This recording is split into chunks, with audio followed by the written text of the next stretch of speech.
Hoy Mario Maldonado escribe sobre este tema. Querido Mario, te mando un abrazo. ¿Cómo estás? Buen día.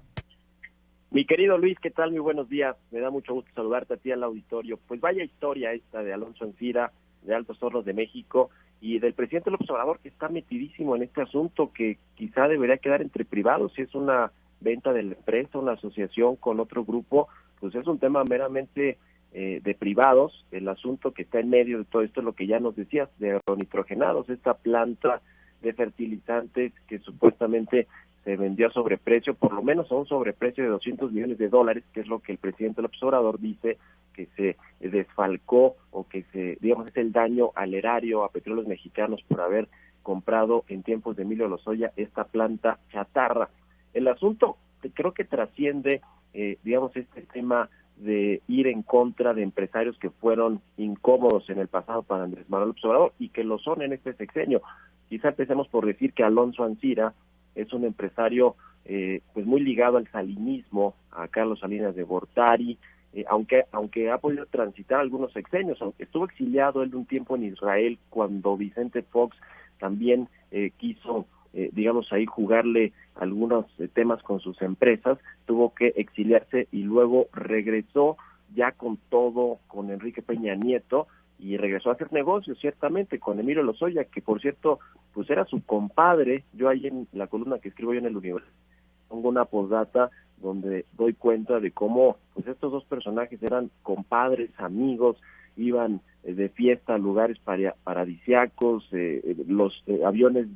helicópteros, de Petróleos Mexicanos aterrizaban casi todos los días en la torre de Altos Hornos de México, aquí en Polanco, en la Ciudad de México. Hay incluso una anécdota de un viaje a la Antártida en un barco rompehielos de decenas de millones de dólares que se regalaron estos dos amigos cuando, digo yo, pues estaban en plena complicidad y se sentían dueños del mundo, cuando pues Emilio Lozoya era el director de Pemex y Alonso Ancira, el presidente de Altos Hornos de México, que lo sigue siendo, pero con muchos negocios con esta empresa y con otros temas del gobierno.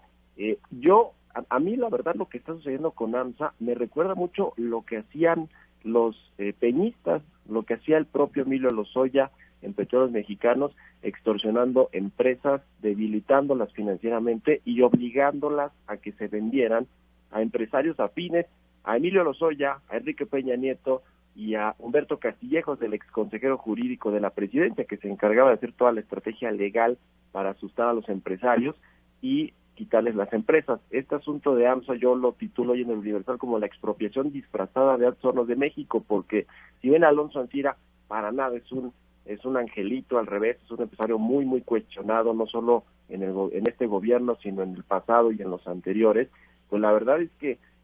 este asunto de cómo están queriendo quitarle la empresa, primero pidiéndole que devuelva los $200 millones y luego pues asumiendo que se la va a vender a Villacero, de Julio Villarreal, y que bueno, hay que recordar también cuál es la historia del grupo Villacero y de Julio Villarreal, que en el 2012 le inyectó 50 millones de pesos presuntamente a la campaña presidencial de Andrés Manuel López Obrador, y además también hace unos días, no sé si recuerdan o si tuvieron la oportunidad de escuchar una serie de videos donde se escucha al actual consejero jurídico de la presidencia de Andrés Manuel López Obrador, Julio Scherer, hablando ni más ni menos que con Julio Villarreal, el dueño del Grupo Villacero, pidiéndole que aporte recursos, que le ayude al movimiento de Morena, al movimiento del presidente López Obrador. No sé si era Morena ya propiamente o a la campaña cuando se postuló por el PRD en el 2012, pero qué coincidencia que es este personaje, este empresario y el consejero jurídico actual, quienes buscaban recursos para financiar campañas de Andrés Manuel López Obrador y que ahora son los que quieren quedarse con la empresa Altos Hornos de México. El gran problema que veo yo con estas prácticas que, como bien decías, se hacían todos los días prácticamente con Enrique Peña Nieto, el problema es que esto puede generar un muy mal precedente, porque imagínate el resto de los empresarios que tienen contratos con el gobierno, y sobre todo el sector energético, petrolero, ya lo hemos visto en el sector eléctrico con Manuel Bartlett, pero pues es probable que le quieran quitar las empresas argumentando que tuvieron temas de corrupción y que le deben al gobierno y al erario y que hubo un desfalco y que si no se venden a otras empresas o si no pagan cientos de millones de dólares, pues las van a debilitar financieramente, quitándoles todos los contratos que tengan con el gobierno. Me parece a mí un precedente muy grave para la iniciativa privada, como si nos hiciera falta o les hiciera falta a los empresarios menos confianza en el gobierno de la Cuarta Transformación, mi querido Luis. Mario Maldonado, siempre un placer poderte escuchar, gracias, y te seguimos ahí en tus redes. ¿Cuáles son?